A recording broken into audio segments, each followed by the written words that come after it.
Bueno, pues vamos a empezar por el presente y por lo más obvio también para explicarlo fuera. Bueno, ¿por qué ha vuelto Cristina a la política? Nunca me fui de la política. Porque vuelve a intentar a presentarse. En realidad nunca me fui de la política. Si vos estabas acreditado en Buenos Aires el 9 de diciembre, cuando hablé por última vez en la Plaza de Mayo en mi despedida, dije que lo que siempre iba a ser y seguir siendo era militante, así que nunca me fui, siempre estuve. ¿Pero por qué este intento? ¿Por qué se presenta? Porque la candidatura. ¿Por qué la candidatura? Bueno, no fue una decisión personal, fue una decisión colectiva que tomamos un conjunto de personas, el peronismo de la provincia de Buenos Aires, otros partidos políticos, precisamente porque entendíamos que había una representación política vacante y había que poner un límite y un freno al gobierno, a lo que venía haciendo y al ajuste. Esta fue la razón. Si vos me decís que hubiera preferido por allí no tener que presentarme de senadora, hubiera preferido que por allí algún otro dirigente hubiera podido reunir esa representación y poder llevar adelante lo que estamos haciendo desde Unidad Ciudadana. Pero bueno, las cosas, en realidad en política nunca hice lo que yo quería, siempre hice lo que debía.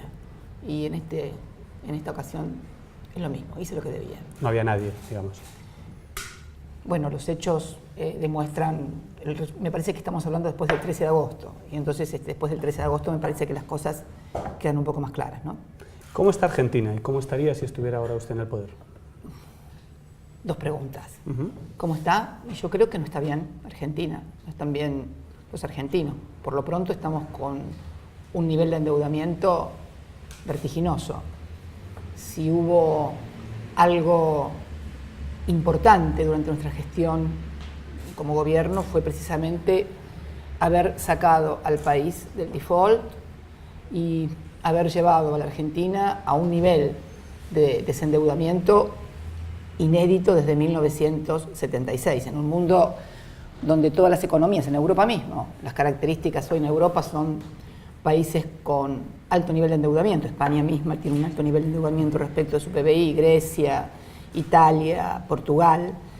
Realmente nosotros terminamos el 9 de diciembre con un nivel de endeudamiento en moneda extranjera, en bonos, en manos de tenedores privados, nacionales o extranjeros, del 13%, un nivel súper bajo. Hoy tenemos un nivel de endeudamiento feroz, a punto tal de que los servicios de la deuda se están pagando un 90% más de lo que eran los servicios de la deuda en el 2015, y eso que en el 2015 fue un año de perfil de vencimientos importantes, ¿no? Ha crecido mucho el nivel de desempleo, sobre todo en determinados lugares. El conurbano bonaerense ha vuelto a tener 2 dígitos de desempleo. El poder adquisitivo de los salarios, de las jubilaciones, de la UH se ha derrumbado. La inflación ha crecido exponencialmente, el déficit fiscal también. Ahora también tenemos déficit comercial, con lo cual la situación macroeconómica de endeudamiento, de valorización financiera a través de la especulación con las LEVAX, donde vos sabés que tenemos 1 billón de LEVAX emitidas, una suerte de carry trade o bicicleta financiera que torna insostenible el modelo de seguir así. Caída de las exportaciones, caída de la recaudación. ¿Y cómo estaría Argentina si pero no, me parece que yo no te puedo decir cómo estaría, te puedo decir cómo estaba el 9 de diciembre, te puedo decir que al 9 de diciembre íbamos con 2 números fundamentales, que para mí es deuda y nivel de empleo. Te vuelvo a repetir, 13% en un nivel de desendeudamiento como nunca habíamos tenido, después de haber recibido el país en el 2003 con un default muy importante. No te olvides que cuando Néstor asume como presidente, la Argentina había defaulteado su deuda y debía el 150 de su PBI. Terminamos con eso que te digo recién. Y finalmente también con un desempleo del 5.9, que fue uno de los desempleos más bajos, uno de los niveles más bajos de las últimas décadas. Así que no te puedo decir cómo estaría yo ahora, porque sería una hipótesis incomprobable. Sí es comprobable como estaba al 9 de diciembre. Y si estaba tan bien o mucho mejor que ahora, ¿por qué los argentinos no optaron por ustedes? ¿Por qué echaron, digamos, a su grupo político? No, nadie echó a nadie. Bueno, dígalo usted como quiera, no hay problema. No, es un término que feo, nadie echó. Bueno, perdieron. ¿Por qué perdieron? Dejémoslo ahí. Bueno, me parece que 12 años y medio de gobierno, y además lo que fue un desgaste natural del gobierno, más todo un aparato mediático. Esto vas a coincidir conmigo en que pocas veces ha habido un ataque mediático a un gobierno como el que sufrieron nuestras gestiones, fundamentalmente mis 2 gestiones de gobierno. No fui yo la que acuñé el término periodismo de guerra, fue un colega tuyo. Y además de eso, creo que también el gobierno actual, entonces candidato a ser presidente, pivoteó sobre promesas absolutamente incumplidas. Dijo que nadie iba a pagar impuestos a las ganancias, dijo que el problema de la inflación se iba a resolver, dijo que no iba a haber devaluación, dijo que no iba a haber tarifazo, dijo que se iban a mejorar las cosas que estaban mal y se iban a dejar todas las que estaban bien, dijo que nadie iba a perder lo que tenía, sino al contrario, iba a estar mucho más. Si uno puede mirar de vuelta el debate de los 2 candidatos, bueno, verá y ver, ya que te gusta tanto confrontarlo con esta realidad, si vos ves las promesas y la realidad de la Argentina de hoy, no tiene absolutamente nada que ver. Así todo, se perdieron por 700.000 votos. Pagaban impuestos a las ganancias en ese momento en la Argentina 1.100.000 trabajadores en relación de dependencia aproximadamente. Hoy pagan impuestos a las ganancias más de 1.700.000 trabajadores y por cifras más altas. Lo que te digo, evidentemente si alguien dice cosas en donde promete una vida mejor, más feliz, es probable que gane. El problema es que esto no se ha verificado. Con lo cual, yo respeto el resultado de las elecciones absolutamente, porque soy una persona democrática, respeto la voluntad popular, pero no puedo dejar de decir que a la gente le han mentido, no le dijeron lo que iban a hacer. Y si le mintieron, ¿por qué 2 años después una parte muy importante de esa gente mantiene su apoyo al gobierno le ha ido es más o menos mejor de lo esperado en las elecciones? La parte que lo apoya es más o menos la parte que lo votó en la primera vuelta, el 34%. Estamos hablando de un 51% en el balotaje a un 34%. Pero si les engañó, ¿por qué le siguen votando? Porque yo creo que hay un componente de blindaje mediático muy importante en todo esto. Evidentemente hay, por parte de todo lo que es la corporación mediática, un blindaje acerca de las cosas que pasan. Vos no vas a ver noticias de lo que salvo puntualmente algún medio alternativo o medios chicos donde se dice lo que está pasando con respecto a tarifas y demás, y porque hay una parte de la población que espera que las cosas mejoren. Esto es objetivo y no puede desconocerse, pero con estas variables macroeconómicas el futuro no es bueno. El endeudamiento es muy grande, Carlos, muy grande, y es insustentable además en un país donde aumenta el desempleo, donde tenés una apertura indiscriminada de las importaciones, donde cada vez se cierran más industrias y comercios, donde se pierden puestos de trabajo, donde se anuncian tarifazos que se difieren inclusive para después de las elecciones. Las tarifas de gas se difirieron en 4 cuotas para después de las elecciones, o sea, pasamos de una Argentina donde se compraba en cuotas el televisor o la heladera a una Argentina en donde pagás en cuotas el servicio del gas, por ejemplo. Entonces, hoy se ha anunciado la desregulación total en materia de combustibles, lo que por una parte se dice, bueno, puede ser que entonces puedan bajar el combustible porque va a estar a precio internacional. En general en la Argentina la baja de precios es bastante inflexible, pero al mismo tiempo, si esto sucede, va a dejar de haber producción nacional, con lo cual vas a tener impacto negativo en las provincias de Chubut, Santa Cruz, Neuquén, con el tema del petróleo, y al mismo tiempo vas a tener una erogación de moneda extranjera, porque si no tenés producción nacional de petróleo y combustible, vas a tener que importar combustible. Pero Presidenta, ¿tan fácil es manipular a la gente? Usted dice que la gente no se entera de lo que está pasando por los medios. Yo creo que una parte de manipulación hay, obviamente, sí, creo que hay una parte de manipulación mediática, o sea, nadie puede ignorar el rol que juegan los medios en la creación de sentido común en las sociedades contemporáneas. Pero la gente no se daría cuenta de que Macri les está haciendo daño. ¿Cómo es? Me parece, no es así. Una parte, bueno, a ver, de cada 3 personas en la provincia de Buenos Aires, 2 votaron en contra. Carlos, esto es objetivo. No es una idea de que toda la gente está de acuerdo con esto.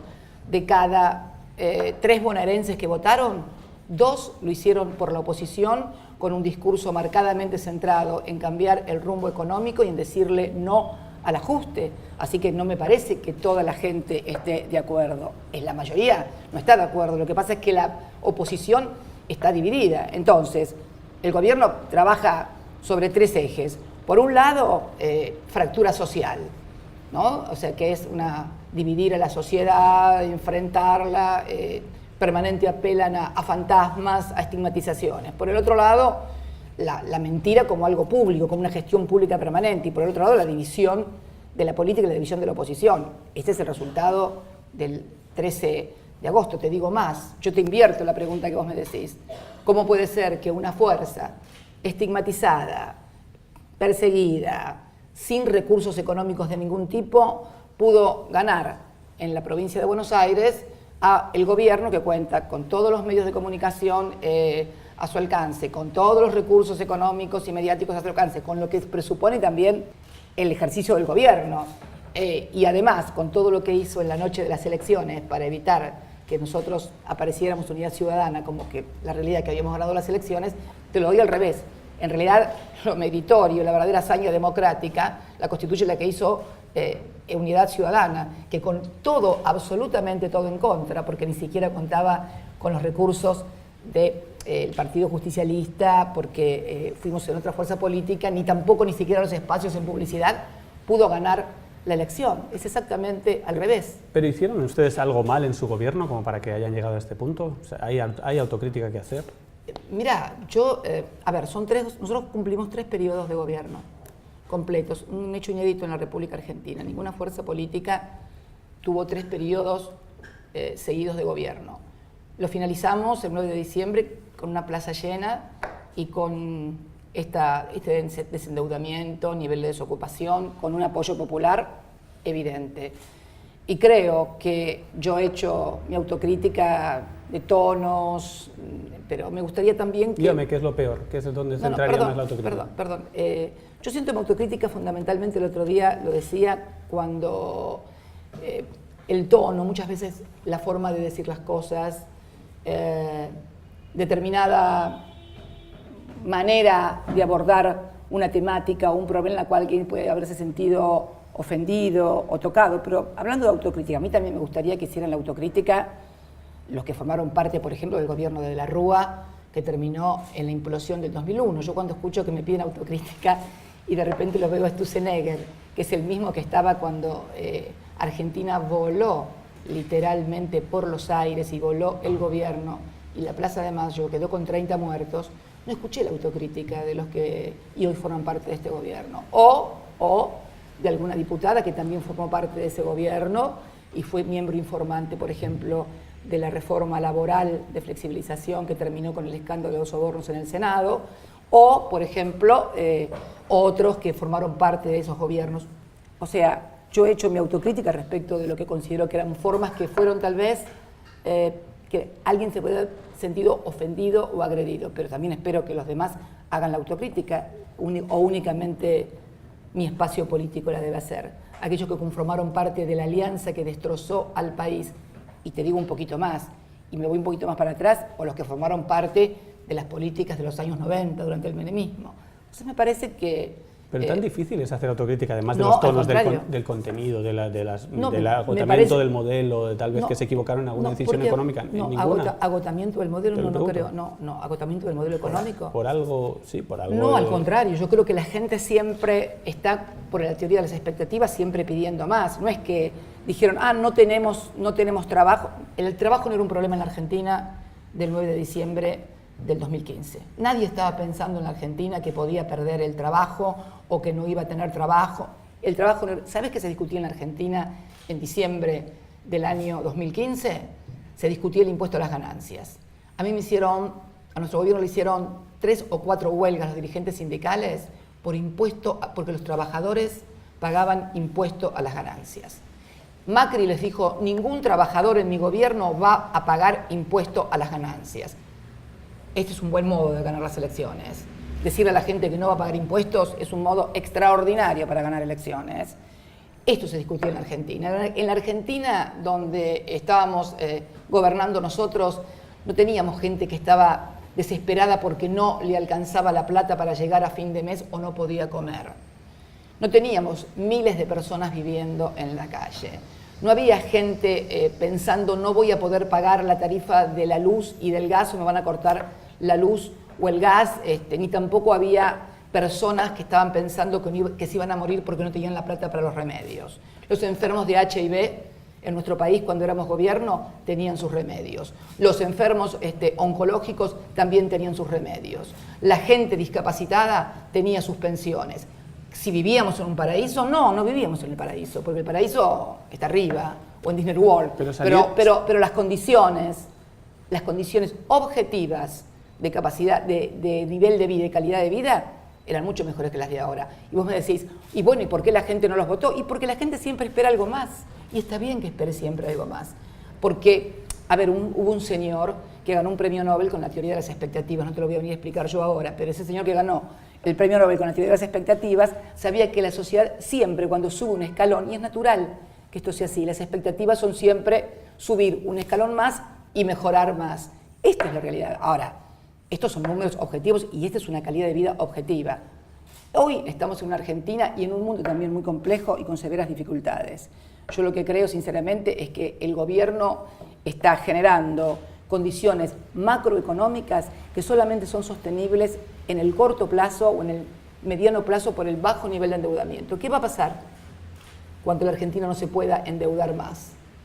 ¿Qué va a pasar con la industria nacional si estamos desmantelando? Tenemos a las pymes francamente casi en estado de extinción. ¿Qué va a pasar con el aumento de la desocupación? Entonces me parece que esto es donde tenemos que centrar la discusión y el debate. ¿Puede un país no tener industria nacional?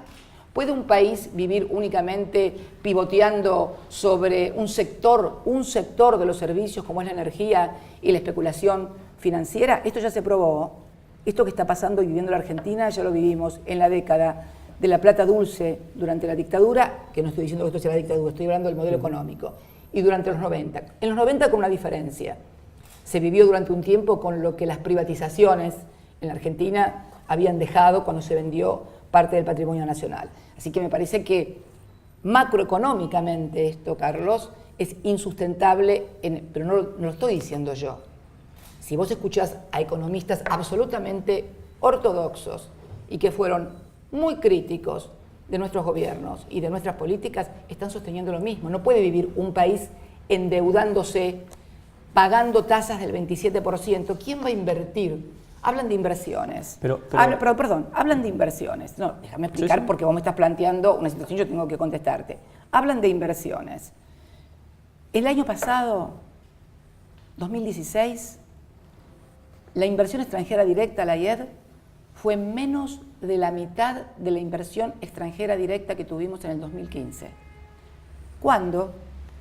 En el 2015 era el último año de nuestro gobierno, era un año donde había elecciones presidenciales y por lo tanto naturalmente en cualquier año donde hay elecciones presidenciales disminuye la inversión privada y más si es extranjera porque están atentos al nuevo cambio de gobierno.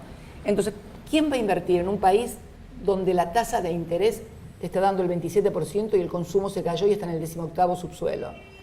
¿Por qué yo, empresario, voy a invertir en poner o ampliar una nueva línea de producción si voy a las LEVAC, la plata que en lugar de ponerla en una línea de producción la pongo en LEVAC y me pagan el 27%? Pero además, si yo soy un comerciante o un industrial y voy a pedir un crédito, ¿qué crédito puedo conseguir con tasas que están por arriba del 30 y pico %? Esto es, o sea, si no hay crédito, si no hay consumo, si no hay inversión, si hay endeudamiento, si hay déficit, todo eso, y hay desempleo, todo eso junto. Sí, pero yo entiendo la reflexión, pero yo le estaba preguntando por la autocrítica en el sentido de, ustedes, por ejemplo, un dato objetivo, dejaron el país con un 30% de pobreza después de 13 años. ¿Algo falló? ¿Qué falló? Si medimos el nivel de pobreza con la canasta básica con la que midió el gobierno, entonces cuando Néstor Kirchner llegó al gobierno no había un 54% de pobres, sino que había un 65-70% de pobres. O sea que si medimos, tenemos que medir de la misma forma. Pero yo quiero decirte un razonamiento mucho más importante porque me permito poner en duda esto. Si vos tenés un 5,9% de desocupación, me seguís en todo lo que te voy a plantear, 5% de desocupación. Si el sector asalariado, el salario mínimo vital y móvil, es el más importante de América Latina y está por encima de la línea de inflación. Esto te lo mido con la inflación de la ciudad de Buenos Aires, con la CABA. Con la inflación de CABA del 2015, el salario mínimo vital y móvil, la AUH y las jubilaciones y pensiones estaban todas por arriba de la inflación. Entonces, si vos tenés un 5,9% de desocupación, quiere decir que el sector asalariado está con un salario mínimo vital y móvil por arriba de la inflación. Si además tenés con cobertura previsional prácticamente universal, el 94-95% de la gente en condiciones de acceder a un beneficio previsional está cubierto y las jubilaciones y pensiones están por encima de la inflación. Si además la UH, que estaba dirigida al sector informal de la economía, al que no estaba con un registro de trabajo o no era jubilado, tiene también un ingreso y un poder adquisitivo de capacidad superior a la inflación. Si todo eso junto, realmente si tenemos jubilados que están por encima del nivel de inflación, AUH por encima del nivel de inflación y asalariados por el nivel de inflación, ¿vos creés que entonces puede haber de cada 3 argentinos uno sea pobre con estos niveles de ingreso y de redistribución del ingreso? Me parece que esto todo junto no tiene demasiado sustento con la realidad. Yo creo que el gobierno también se maneja pero con eslogans, al margen del gobierno, títulos. vamos al tema de la pobreza. ¿Usted no admite que dejó mucha más pobreza de la razonable y que incluso subió en los últimos años? Yo creo, en los últimos 4 años de gobierno, los datos de la UCA, que son los únicos porque ustedes no la medían. Perdón, el último nivel de actividad económica fue 2,6, también decían que no se crecía hacía 4 años y el propio gobierno reconoció que había un nivel de crecimiento de la actividad económica del 2,6 en el año. De hecho, Carlos, todavía el gobierno no ha logrado restablecer los índices del 2015. Está todo por abajo en consumo, en actividad industrial, en actividad económica, absolutamente todo por abajo de los niveles del 2015. Están recién en algunos... Estoy hablando de su gobierno. Los datos dicen que aumentó la pobreza con Macri, eso no está en discusión. No, pero ¿vos querés que yo diga que no había pobres? Sí, claro, pero... Nunca, que después de años de bonanza, después de mucho crecimiento, no fue el gran problema no es el gran problema para usted el nivel de pobreza que dejó. Nosotros a ver, vos me querés decir como que durante los 12 años no mejoramos la situación del país. Digo el que dejó. Pero no es el nivel que nos plantean que hemos dejado que de cada 3 argentinos. ¿Vos crees que cuando nosotros nos fuimos del gobierno de cada 3 argentinos uno era pobre? Porque el 30 es eso. De cada 3 argentinos teníamos 5,9% de desocupación. Teníamos el salario más alto de América Latina. Teníamos la mayor cobertura de jubilados y pensionados. La jubilación y la pensión estaba por encima de la inflación.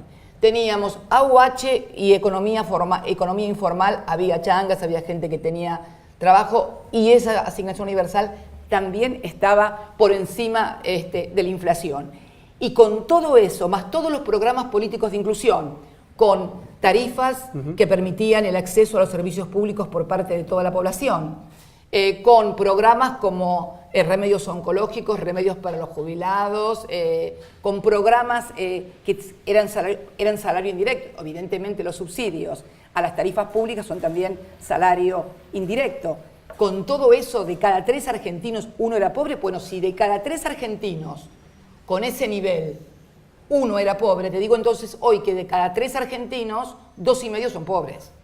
Si con ese gobierno, con ese nivel de ingresos, con ese nivel de tarifas, con ese nivel de programas sociales, 1 de cada 3 argentinos era pobre, yo te digo que entonces hoy, con estas tarifas de luz, gas, agua, con esta inflación, con este nivel de desocupación, con este nivel de pérdida del poder adquisitivo, con este nivel de endeudamiento, yo te digo entonces que cada 3 argentinos, 2,5 o 2,80 son pobres. ¿Hay riesgo de estallido social ahora mismo en esta situación?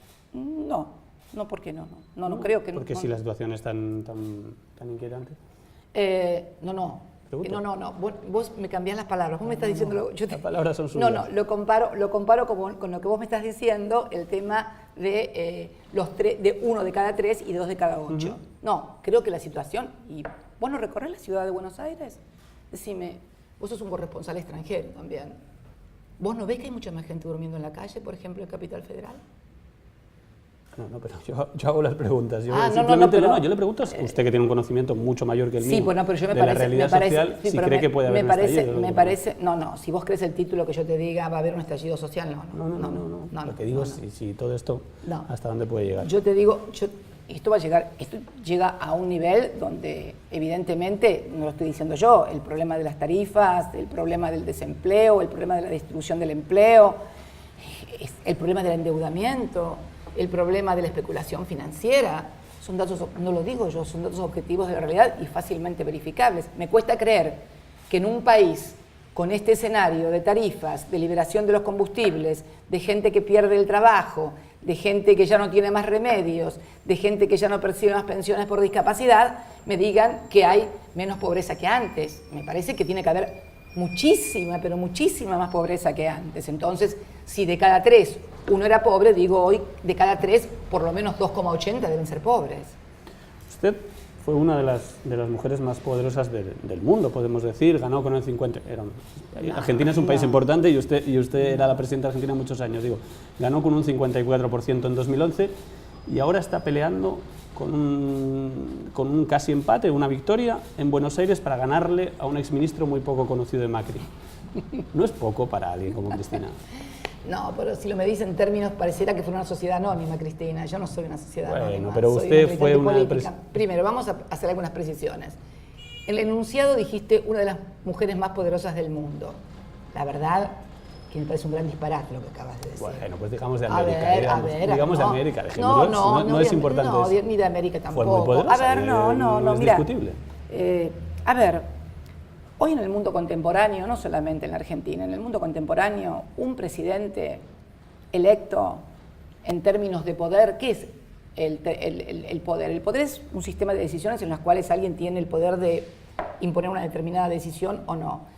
Y me parece que hoy el poder de los estados y fundamentalmente de los gobiernos democráticos, no solamente en la Argentina, sino en cualquier otra parte del mundo, no significa el 100% del poder ser presidente de un país. En todo caso, yo lo decía el otro día a un colega tuyo, si tengo que decir un porcentaje de poder ser presidente de la República Argentina, es un 25%. El poder de las corporaciones, el poder de los capitales nacionales, transnacionales, es muy fuerte y yo creo que no hay nadie que no pueda hoy tener esta realidad de ver cuál es el verdadero poder que tiene la política y la sociedad a través de sus representantes también. Creo. Bien, pero vamos... entonces, la pregunta que me haces... Usted llegó al 54% hace no tanto tiempo en toda Argentina, ahora está peleando por ganarle a un exministro poco conocido de Macri. ¿Eso no es poco para usted? No, yo no mido la política en esos términos. Y yo no estoy para ganarle a un ministro poco conocido de Macri, sino a una política en definitiva. Y creo que esa política, a la que hemos cuestionado, porque consideramos que es un ajuste injusto, un ajuste inequitativo y además creemos que las variables macroeconómicas van a llegar a la Argentina en el mediano plazo de vuelta a un callejón sin salida en materia de endeudamiento, y esto no lo digo yo, no es contra un ministro poco conocido de Macri, me parece que es un eufemismo o un reduccionismo hasta peyorativo, hasta con el propio pobre Bullrich, que es el ministro, tampoco estigmatizarlo, no es Bullrich la persona ni las políticas que nosotros estamos cuestionando. Estamos cuestionando lo que es el gobierno de Mauricio Macri y lo que esto significa en la República Argentina. Me parece que reducirlo a una pelea con un ministro, que lo dijiste vos, poco conocido, me parece algo injusto para con el pobre Ernesto. Pero bueno, ¿no se esperaba usted más, digamos, una persona como usted que ha llegado al 54% en este país, no se esperaba? No, porque más sé que ganar en Buenos Aires. No, porque sé las condiciones adversas en las cuales voy. Yo soy una militante política y sé las condiciones en que uno va a dar una batalla, en el que uno va a dar una pelea. Advierto las condiciones adversas. Esto es muy claro, o sea, no soy tan necia ¿O vos pensabas que yo pensaba que iba a sacar de vuelta el 54%? Ni vos lo pensabas, ni yo lo pensaba, porque la realidad... Las encuestas daban que podía ganar ampliamente, ganó por muy poco. Yo nunca no sé si está usted frustrada, es lo que me quiero preguntar. En principio las encuestas hablaban de una diferencia de 3 o 4 puntos, que no me parece ninguna diferencia del otro mundo, y la verdad que yo tampoco nunca... ¿Vos me escuchaste alguna vez decir en algún discurso o en alguna intervención mía previo a las elecciones del 13 de agosto vamos a ganar, o estamos con 4 puntos? Yo siempre he sido muy respetuosa de la voluntad democrática y siempre he sostenido que las elecciones se ganan después de las 6 de la tarde cuando se empiezan a contar los votos y se abren las urnas. Me hubiera gustado que nos permitieran contar los votos y saber el resultado a las 12 de la noche, como siempre ha sido en todas las elecciones en las cuales me tocó ser presidenta de la República Argentina, y la oposición en este país tuvo todas las garantías electorales de transparencia electoral que nosotros ni tuvimos ni tenemos, porque esta es la otra cosa que me está preocupando también. Nosotros hemos planteado, después de lo que pasó el día 13 de agosto, una serie de peticiones que hemos hecho en base a lo que sucedió. Querer acceder al software de Indra, que es la que controla los votos, el que Gendarmería no controle más, no sea el que custodia las elecciones, poder acceder al software, el nivel de carga, que una persona que desempeñó un papel muy preponderante en esto de dilatar el conocimiento de los cómputos no esté más en el correo. Ninguno de esos requisitos ha sido respondido. Así que me parece que creo que esto es grave. Creo que lo que pasó en la noche del 13 de agosto, cuando bailaron en el escenario haciendo una mise en escena o una actuación de triunfo electoral, donde todo el mundo pensó que habían ganado las elecciones, no sucedió.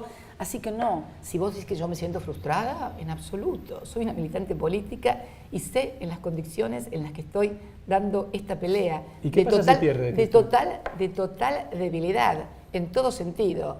Desde un gobierno que utiliza la judicialización de la política y el cronograma electoral con cronograma judicial, desde un gobierno que controla todo el aparato mediático a punto tal que yo creo que hace unos días se puede percibir claramente en la Argentina un apagón informativo a partir del desplazamiento de un conocido periodista de un medio de comunicación, después de haber denunciado él y otro periodista desde un diario que el presidente había modificado la ley de blanqueo por decreto para que su hermano, sus amigos, pudieran blanquear plata negra, ¿no? Y entonces, a partir de esto, yo observo que hay una suerte de apagón informativo en la Argentina, porque los periodistas, en definitiva, terminan obviamente siendo gente en relación de dependencia de empresas, creo que luego terminan, en cierta manera, tal vez, autocensurándose por temor a que si dicen algo que no le gusta al gobierno, alguien levante un teléfono y diga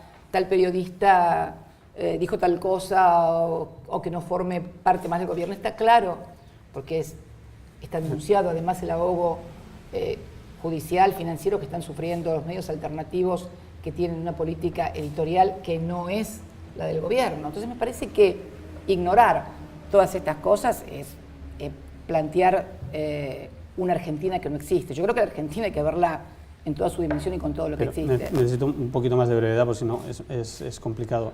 ¿Qué pasa si pierde?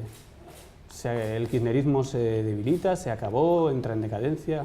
El kirchnerismo siempre lo vi como una manera de decir, bajarnos el precio a los peronistas. Yo soy peronista, no sé si sabes. Entonces no me digas que soy kirchnerista, soy peronista. Digo, su grupo me llamo político. Kirchner, pero soy peronista, toda la vida fui peronista. ¿Qué pasa si pierde? Y yo ya perdí otras veces las elecciones, no nací ganando las elecciones. Las 2 primeras elecciones a las cuales me presenté, nos presentamos con Kirchner, año 83 y 85 en la provincia de Santa Cruz, las perdimos, o sea, nací perdiendo. Me parece que no es un problema si pierdo y si gano. ¿Y si gano qué? A ver, porque si pierdo, pierdo, y si gano, ¿qué? Si gano, entonces, ¿qué es? Algo maravilloso, extraordinario. Me parece que no se plantean en esos términos las elecciones. Me parece que hay que ver el conjunto y ver cómo queda el escenario, la fotografía y fundamentalmente lo que sucede en la República Argentina. Nosotros también se perdieron las elecciones en el año 2009 y se perdieron las elecciones en el año 2013. Me parece que es una elección de medio término y me parece fundamentalmente que la lectura es que la mayoría no está de acuerdo con esta política económica. Claramente. De 14 provincias, el gobierno perdió en 14 provincias argentinas, somos un país federal, y me parece que hay que darle una lectura adecuada a todo esto. Cristina, muchos dicen, muchos analistas aquí dicen, es el mejor rival posible para Macri, porque como genera división, también genera mucha adhesión, pero mucha división, nunca podría ganarla. No creo. Yo creo que el gobierno dice eso, en el fondo no lo piensa. Si no hubiera, por ejemplo, llamado a un canal de televisión para que yo no fuera a un programa de televisión, si piensan que soy tan buena como persona para... Como rival. Como rival. No. Creo que eso es lo que dicen. Pero sí es cierto que hay un problema con la unidad de la oposición y puede que usted sea ese problema. No, porque fíjate que el peronismo, que es el tema, el gran tema de esto es el peronismo, en el año 2003 también estaba dividido. Tenemos un problema, me parece que yo creo que después de octubre se va a comenzar a discutir y a debatir, pero esto no es ahora porque está Cristina o está Néstor o estaba Néstor. En el año 2003 el peronismo fue en tres fórmulas, la de Menem, Néstor y Rodríguez A. No es algo nuevo la división del peronismo, y eso es siempre lo que ha pivoteado, obviamente, en este caso el gobierno, que ha pivoteado sobre la división del peronismo. Y naturalmente, si tenemos una oposición dividida, no es un problema de un dirigente político. Si un dirigente político solo divide al 60%, me parece que esto no es así. ¿Pero usted puede ser un problema? ¿Considera que podría ser un problema? ¿Qué haría si usted fuera un problema para la unidad del peronismo? Ya lo dije, si soy un problema, no voy a ser un problema. ¿Y ahora se siente que esa imposibilidad de la unidad tiene que ver con usted o no? ¿Vos querés que yo me confiese acá frente a vos como que soy una persona problemática y que causa por favor, esto es política, no tiene nada que ver de personal. No, pero tus preguntas son de interpelación personal psicológica, casi como que soy yo motivo de división, pelea y disputa. No, la política es... Además, creo que la discusión fue saldada por las propias elecciones del 13 de agosto. Me parece que si había un problema de quién tenía una iniciativa dentro del espacio del peronismo, me parece que los resultados del propio 13 de agosto es saldar esta discusión, porque si la gente votó y consideró que Unidad Ciudadana era la fuerza política que mejor oposición le podía hacer al gobierno, está muy claro, hay una diferencia más que notoria con las otras dos listas que forman parte de la oposición. Pero yo hasta el último momento y hasta el último minuto voy a apelar al tema de la unidad de la oposición y después también a la unidad de la oposición, porque es fundamental. Por eso trato de no etiquetar, de no estigmatizar, de no hablar de los demás, para no contribuir a dividir a la oposición. Entonces me parece que, y hay una carta en este sentido, que fue aceptada por dirigentes sindicales, por el presidente del Partido Justicialista, en el sentido de apostar fuertemente a la unidad. Y puede seguir haciéndolo, absolutamente, porque estoy convencida de que solamente una oposición unida y fuerte va a poder ponerle un límite a un gobierno precisamente que no tiene límites y que no tiene control. Este es un gobierno sin límites y sin control.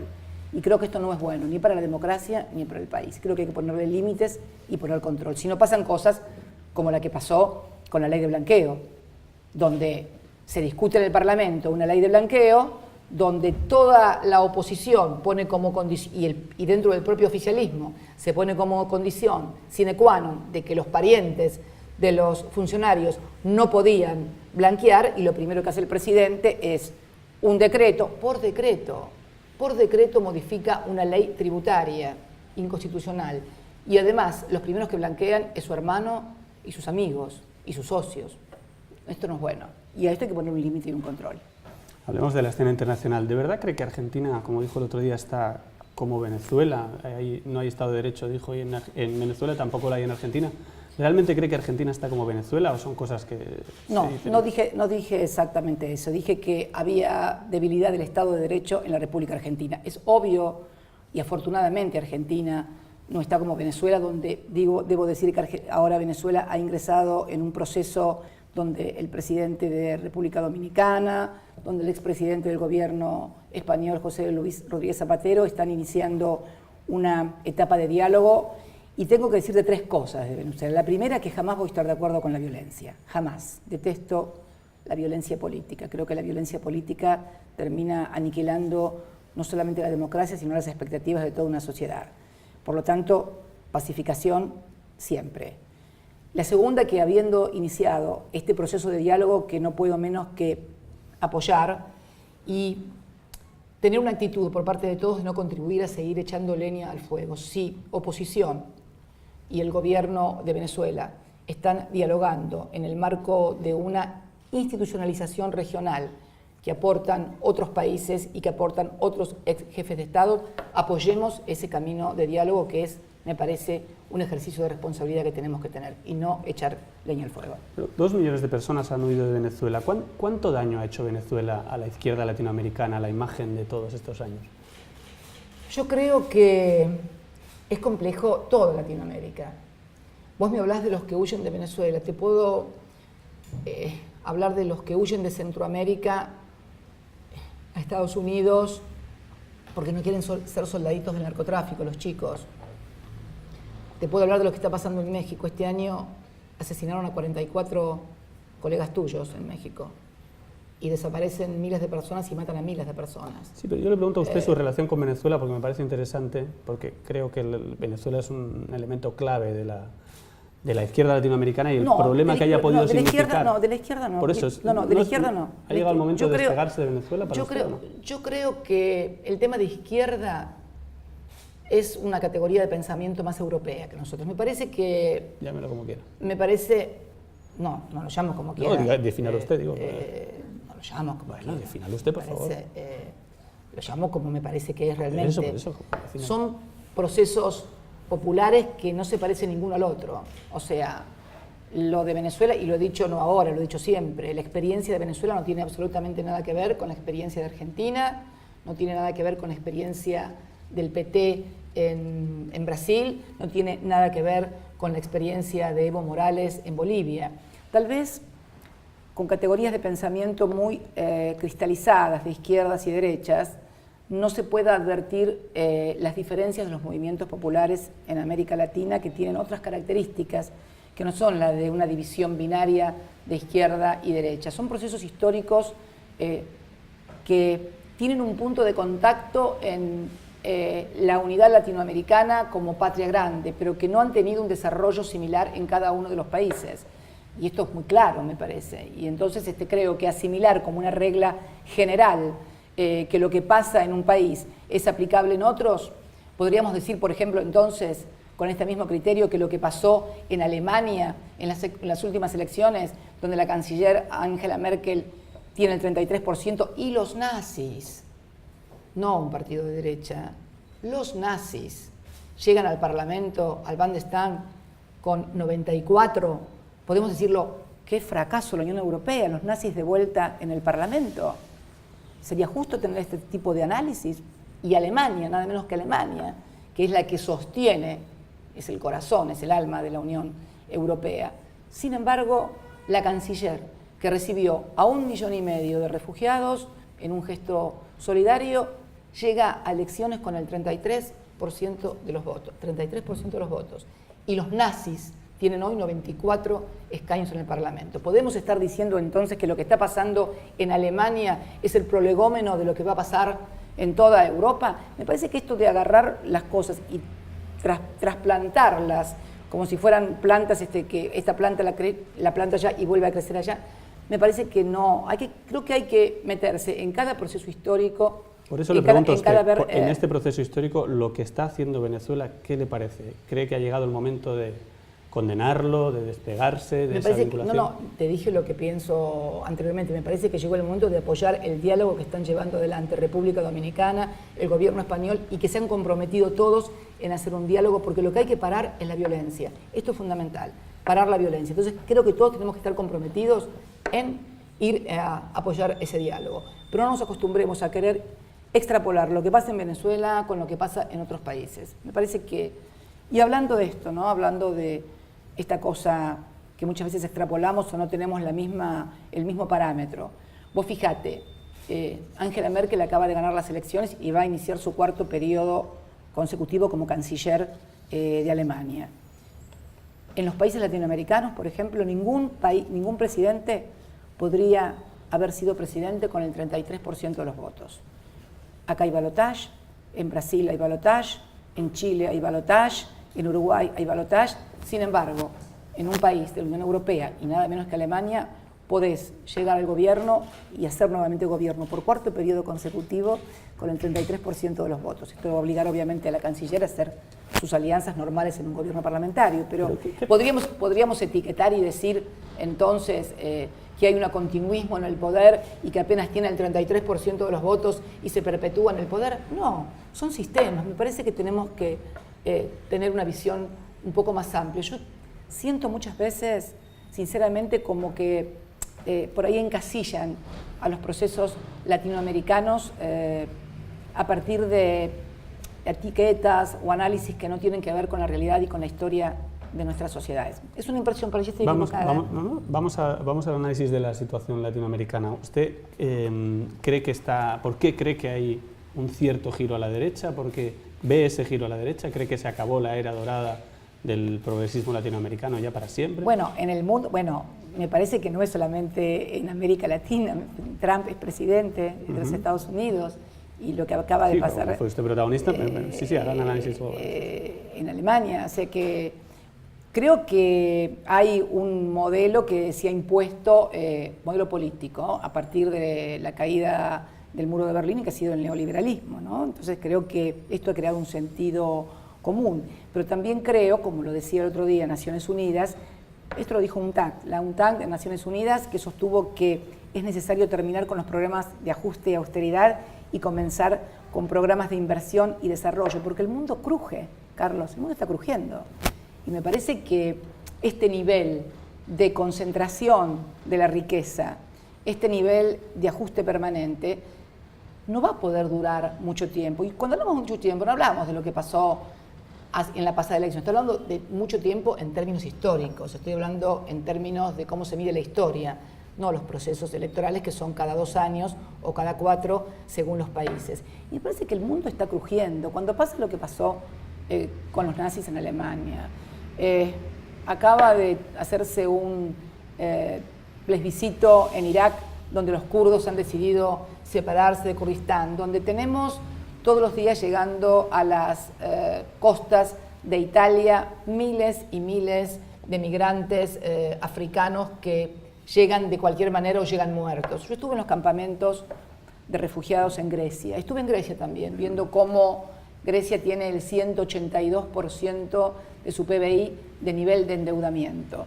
Todos los países del sur de Europa, Italia, Grecia, Portugal, España, Francia en menor medida, con déficits fiscales muy fuertes, con un nivel de endeudamiento que en muchos casos llega al 100% o supera el 100%, que es el superávit de los países del norte de Europa. Entonces creo que esta situación, lo que está pasando en términos de tensión internacional entre un presidente como Trump y lo que está pasando con Corea, las oleadas de migrantes que los detienen en Grecia para que no puedan, estuve en esos campamentos, creo que hay una situación muy fuerte. El Papa ha alertado mucho sobre esto y creo que es hora, como lo alertaba el otro día la UNTAC también de Naciones Unidas, de comenzar a tener un modelo alternativo, porque esto en términos de equidad, de equilibrio y de seguridad, si se quiere, está haciendo mucho ruido. Me parece que esto es una cosa que deberíamos plantearnos como una discusión todos aquellos que tienen responsabilidades institucionales, ¿no?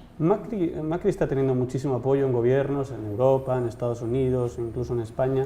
¿Se siente usted sola en la escena internacional? ¿Siente que ese mundo en el que tuvo ese protagonismo ahora en No, vos tenés conmigo una cosa de que yo tengo que estar sola y que tengo algún problema de soledad. Su línea, por favor, no, en absoluto. Es más, me gustaría que vinieran más inversiones en todo caso, porque los apoyos no se miden porque te apoyo, los apoyos se miden en cuánta plata ponen en el país. Y Angela Merkel, cuando estuvo en el país, dijo que aquí, de visita, dijo que iban a esperar a que también invirtieran los empresarios argentinos para después invertir ellos. Lo hecho es que Me parece que más que el apoyo de los países, lo que se necesita es inversión. ¿Por qué cree que le aplauden tanto? Han venido presidentes que antes no venían. ¿Por qué cree que tiene tanto apoyo internacional? No pido tanto apoyo internacional. Yo no mido tanto apoyo internacional. Acá también han venido presidentes. Acá vino el presidente de China, Xi Jinping. Acá vino Vladimir Putin. Acá vinieron muchísimos.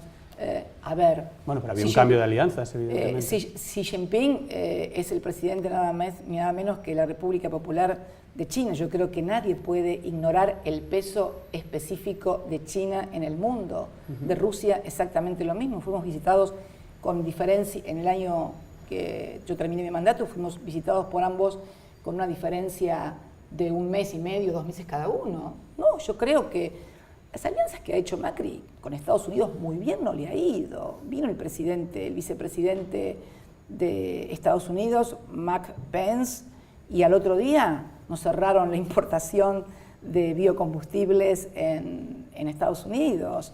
Los limones, que eran apenas 50 millones de dólares de exportaciones, no sé si todavía han podido ingresar. Mientras tanto nos mandan todos los porcinos que producen estragos en los productores porcinos en la República Argentina.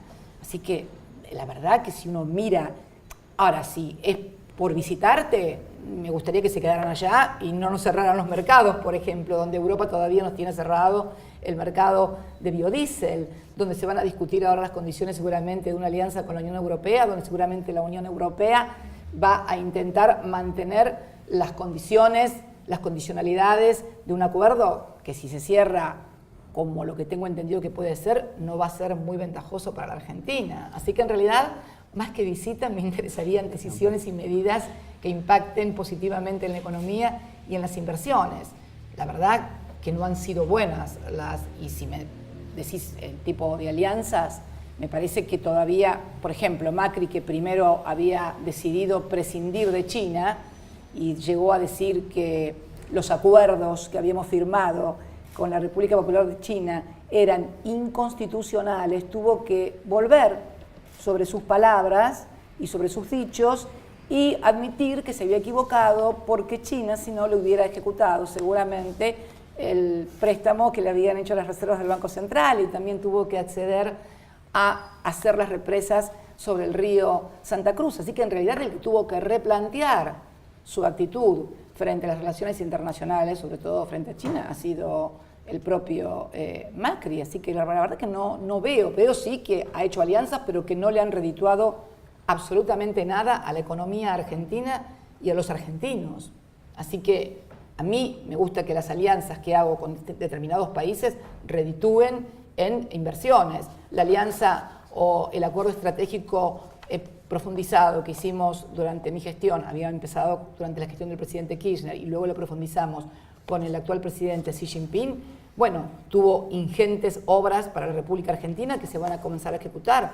Están haciéndose, el Belgrano Cargas se está haciendo también con obra de financiamiento de la República Popular China. Todo lo que está haciendo Macri lo está haciendo con los acuerdos que hizo esta presidenta. Los que lo visitaron a él, lo vinieron a visitar, pero no le trajeron absolutamente nada. Todo lo que está ejecutando en obras es acuerdo con la República Popular China que hicimos nosotros. Así que espero que todos los que lo han visitado en los próximos ejercicios le manden muchas inversiones. Cristina, ¿cree usted que puede acabar en la cárcel? No. A ver, en la cárcel con este gobierno puede terminar cualquiera. En la cárcel estuvo un chico un mes preso, porque puso en un Twitter no sé qué cosa del Islam y lo tuvieron 1 mes preso. Estuvo preso un matrimonio al que lo acusaban de haber puesto una bomba en Indra. ¿Y cuáles eran los antecedentes? Le revisaron el Facebook, el Twitter, y tenían fotos del Indio Solari, de los redonditos de ricota, y fotos de Néstor Kirchner. El otro día déjame terminar. Perdón. En la movilización que hubo reclamando la aparición con vida de Sergio Maldonado, fueron encarceladas gente que pasaba por ahí que no tenía absolutamente nada que ver. Cuando en un país se resiente el Estado de Derecho, cuando el Poder Judicial o se judicializa la política y entonces la justicia o el Poder Judicial pasa a ser un dispositivo del poder, pasa a ser una fuerza de tareas del gobierno, para disciplinar a la gente o para atacar a los líderes políticos, bueno, claro que sí. Ahora, si vos me decís como ciudadana, perdón, con los como procesos que tiene en marcha, como ciudadana te puedo decir que no hay nadie que quede sustraído al imperio de la ley y que todos están obligados a rendir cuentas, pero con las garantías del debido proceso como todo el resto. Ahora, como expresidenta, que cataloguen a mi gobierno como una asociación ilícita, 3 gobiernos que fueron una asociación ilícita, o que mi familia es una asociación ilícita, me parece que no. Y me parece que como dirigente política y como dirigente de la oposición hay una clara maniobra de persecución política, que va desde judicializar actos que no son judiciables, como hacer un acuerdo con un país extranjero ratificado por el Parlamento, a cuestiones como calificar como asociación ilícita un gobierno o una familia. Parece que es demasiado. ¿Pero teme acabar en la cárcel en los procesos No que tengo siguen temores, adelante? no tengo temores, no tengo temores. ¿Qué pasaría si usted acabara en la cárcel en este país? No me parece que tengamos que hablar sobre hipótesis. No sé qué pasaría. Para vos qué pasaría, no sé qué pasaría, pero la verdad que me parece que es una hipótesis que me gustaría ver qué es lo que pasa, si realmente pasa y por qué pasa. Porque realmente, con todo lo que estamos viendo, con calificar de asociación ilícita a te vuelvo a reiterar, a un gobierno de asociación ilícita, a una familia, realmente me parece que hay persecución política, sinceramente. Y creo que, bueno, que no sería, creo que lo que está pasando con Santiago, qué raro que no me preguntaste nada de Santiago Maldonado. Pues vamos a hablar ahora de Santiago Maldonado. Lo que está pasando, donde tenemos hace 50 días a una persona, o más de 50 días, una persona desaparecida luego de un operativo de una fuerza de seguridad, y todavía no sabemos absolutamente nada, y nos enteramos, como leía hoy en el diario, que por ejemplo el presidente se ha reunido a almorzar varias veces en algo realmente insólito e inaudito con el jefe de la Gendarmería. No recuerdo que ningún presidente se haya reunido a almorzar con el director de la Gendarmería. Yo he cenado con las Fuerzas Armadas una vez al año en las cenas de camaradería, ¿no? Y realmente me llamó mucho la atención leer el otro día en el diario y confirmar hoy cuando un dirigente de nuestro partido dijo que, bueno, que se ha reunido el presidente varias veces a almorzar con el director general de Gendarmería. Creo que estas cosas no son buenas para la democracia y la verdad que dan como una suerte de libertad condicional a toda la sociedad, ¿no? En la cual cualquier persona que sea considerada opositora a este gobierno o que pase cerca de una movilización o que pueda ser dirigente de la oposición o le interviene en el sindicato o persigue en el sindicato. Mira, ayer estaba leyendo que se le había prohibido hablar a una persona que en estos días se había denunciado, un sindicato que apoya al gobierno, había denunciado no sé qué cosas de maniobras en el sindicato. Bueno, la justicia, en lugar de investigar lo que pasa en ese sindicato, como es un sindicato que apoya al gobierno, le prohibió a esta persona hablar y la castiga poniéndole una multa si habla. Yo las cosas que estoy viendo en materia judicial hoy en la República Argentina no las había visto nunca. Nunca. Que un juez le diga a una persona que si habla cuando está denunciando hechos ilícitos, la van a poner una multa y le prohíben hablar de determinadas cosas, la verdad no lo había visto nunca. ¿Pero qué pasa si va a la cárcel por corrupción? Que es lo que están... No, porque, mira, estamos hablando de asociación y no estamos hablando de... Estamos hablando de figuras... Hay varios procesos. No, hay solamente pero me interesa la idea, porque creo que en Argentina se habla mucho de eso, de la posibilidad de que usted acabara en la cárcel, no es un tema menor. Y creo que lo más interesante es cómo lo ve usted. Es una hipótesis que el gobierno y los medios de comunicación que son afines se encargan permanentemente de instalar. Eso es así, Carlos. ¿Sí? No, pero usted dice como que decía que puede acabar cualquiera en la cárcel, usted lo contempla, claro. En la Argentina hoy cualquiera puede estar preso con lo que está pasando en la República Argentina. Pero la verdad, si es por las causas que hay, sin lugar a dudas, no. Sin lugar a dudas, no, en absoluto. O sea, puedo dar las pruebas que se han acompañado en las causas de asociación ilícita son las leyes del presupuesto, decretos firmados por ministros, absolutamente ridículo, absolutamente ridículo. realmente es un disparate, un gran disparate. Te vuelvo a repetir que a un gobierno se lo quiera tachar de una asociación ilícita. Y además, juicios sobre cuestiones que ya estaban saldadas por la justicia con autoridad de cosa juzgada. No te voy a dar, si no, es un tema, bueno, como conocer los detalles de la cosa juzgada, por eso. De los procesos que sufrimos, por eso me interesaba lo de la cárcel y que fuimos investigados, y que fuimos sobreseídos, y se sigue investigando sobre lo que fue sobreseído y demás, claramente evidencia una persecución política. ¿Cree que hubo mucha corrupción en su gobierno? Le voy a hablar de dos casos muy concretos. El secretario de Transportes y el secretario de la Pública están en la cárcel. Eso es un hecho. No sé si con garantías o no, pero es un hecho que están en la cárcel.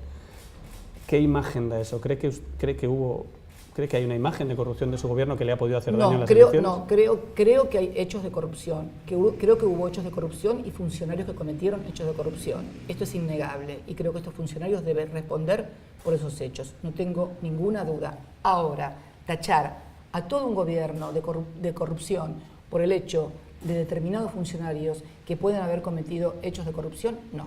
Yo no creo que haya ningún gobierno en el mundo que esté exento de que tenga funcionarios que hayan cometido actos de corrupción. Ahora, en el caso que hoy estamos viviendo con el gobierno de Macri, me parece que es algo más que corrupción.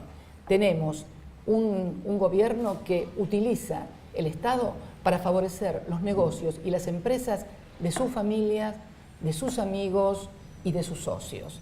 El caso del Correo, el caso de Panama Papers. Panama Papers fue, luego del Brexit y luego de la elección de Trump en Estados Unidos, el tercer tema global en importancia. Provocó la caída del primer ministro de Islandia, provocó la caída del primer ministro de Pakistán, provocó la caída del ministro Soria de Industrias en España, a quien se lo veía como natural sucesor de Rajoy. Yo lo conocí a Soria cuando viajó aquí a la Argentina. Bueno, exactamente. Y él tuvo que renunciar al ministerio, tuvo que renunciar al gobierno y Rajoy le pidió la renuncia porque figuraba en los Panama Papers. Acá, el presidente, toda su familia, funcionarios como Grindetti, actual ministro de actual intendente de Lanús, y otros aparecen en Panama Papers y acá no ha pasado absolutamente nada. Es más, el consorcio de periodistas, tus colegas alemanes que trabajaron en los Panama Papers, dijeron que les llamaba la atención dos cosas. Primero, que los periodistas argentinos, cuando estaban investigando los Panama Papers, desesperadamente estaban buscando que aparecieran cuentas o sociedades de los K. Y no apareció ninguna, por una razón muy sencilla, porque no estaban. Y en segundo término, luego, les llamó la atención en cómo los medios de comunicación en la Argentina habían tratado el tema de Panama Papers. ¿Y sabéis qué dijeron ese consorcio? Dijo que si hubiera sucedido esto en el gobierno de Kirchner y hubiera sido, se hubieran descubierto los Panama Papers y en los Panama Papers hubieran estado miembros del kirchnerismo, del gobierno, hubiera sido un escándalo. Entonces, creo que hubo hechos de corrupción, pero también creo que los que han blanqueado plata negra son los de este gobierno. Yo no blanqueé plata negra. El que blanqueó plata negra fue el hermano del presidente. Y 35 millones de dólares blanqueó. Y lo blanqueó después de que su hermano sacó un decreto para que lo hiciera. Y su amigo del alma, el que acaba de ganar la licitación por 500 millones de dólares en energía, también blanqueó 35 millones de dólares, plata negra, y contratista del Estado, amigo del alma del presidente. Y Midlin, dueño de Edesur y dueño de Central Norte, los que le cobran las tarifas a la asociación, contratistas del Estado, con plata negra.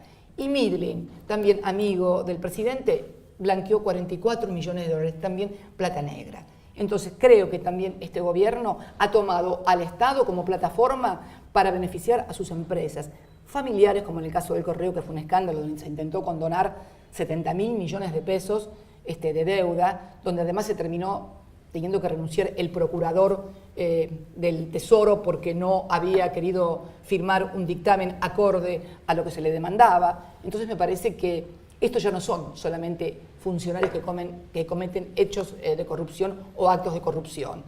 Me parece que es el Estado el que ha decidido tomar decisiones en la plataforma estatal para beneficiar a determinadas empresas, que además son las del grupo familiar, o la del grupo de los amigos, o la del grupo de los socios. Me parece que esto también es... ¿Cuánto daño cree que le ha hecho esta idea de la corrupción extendida en su gobierno? Y le pregunto por un detalle, que es muy llamativo, que a todo el mundo, bueno, que en el extranjero desde luego descoloca. ¿Por qué su hija tenía 5 millones de dólares en efectivo? No, perdón. Mi hija no tenía 5 millones de dólares en efectivo. Cuando nosotros, vos no sé si te acordás cuando fue en el año 2012, nosotros teníamos 3 millones de dólares y medio depositados en las cuentas, en nuestras cuentas y nuestras declaraciones juradas aquí en la Argentina.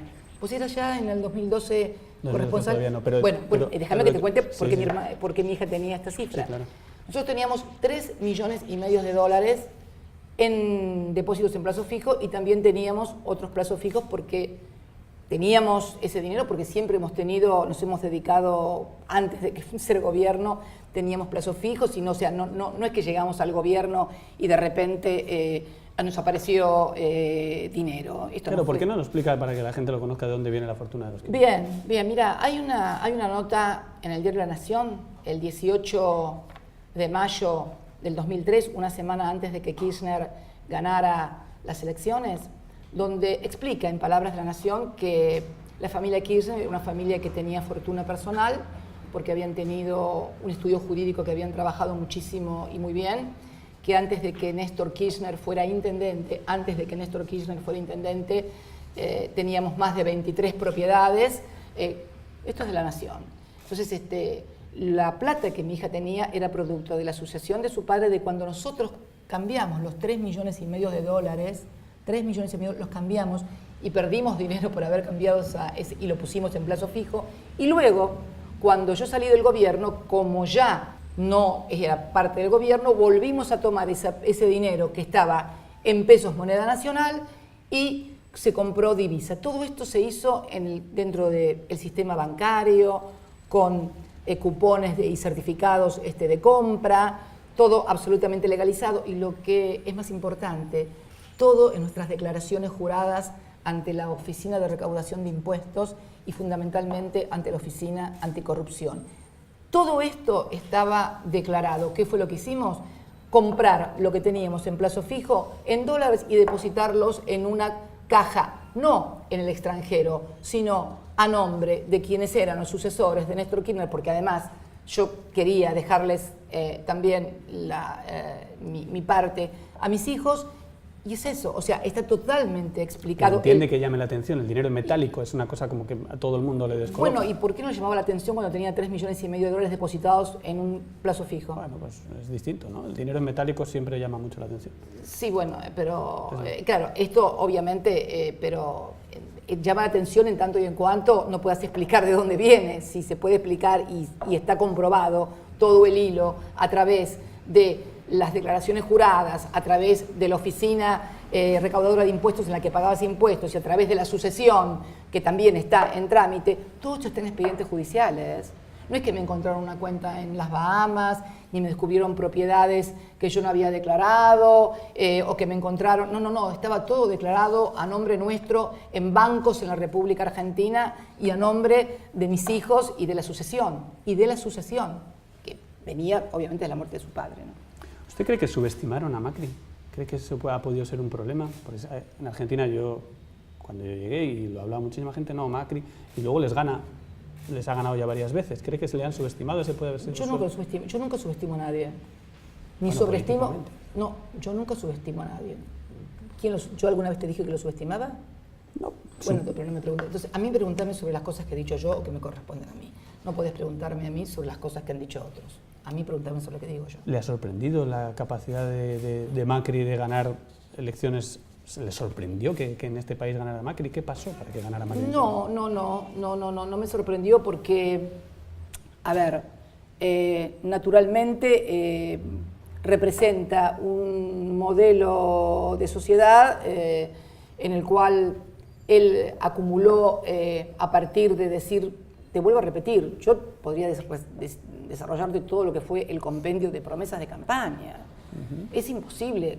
O sea, realmente diciendo, nadie va a perder lo que tiene, todos van a tener más y mejor vida.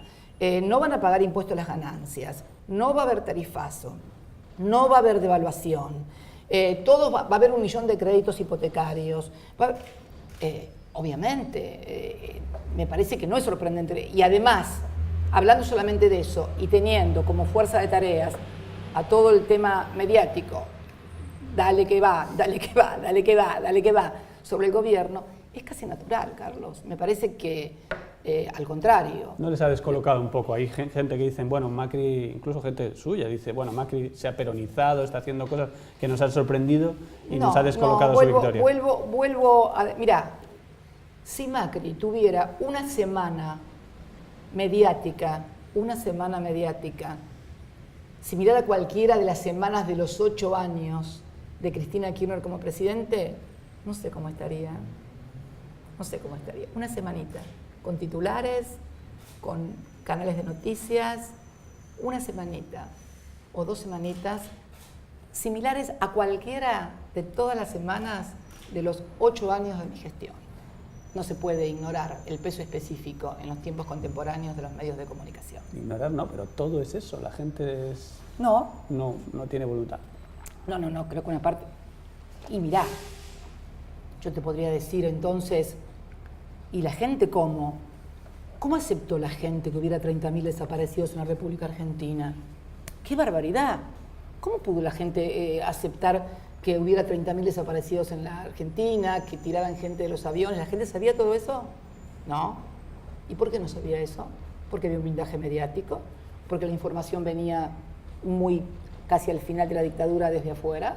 No se puede ignorar el peso específico en las sociedades de lo que es la construcción mediática y la construcción de sentido común. Me parece que es...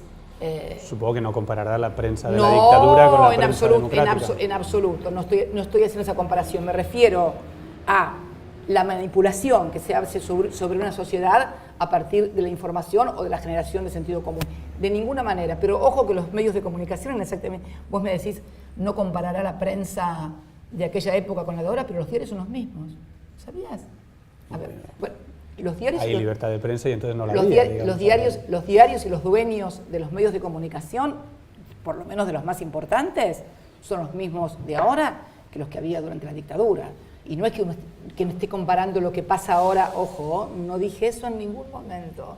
No digo en ningún momento que lo que está pasando ahora es lo que está pasando en la dictadura. Simplemente respondo a una pregunta tuya de cómo la gente puede no saber, cómo la gente puede ignorar. Y entonces te pongo como ejemplo, no diciendo que es lo mismo, esto que quede claro para evitar luego ediciones que no corresponden.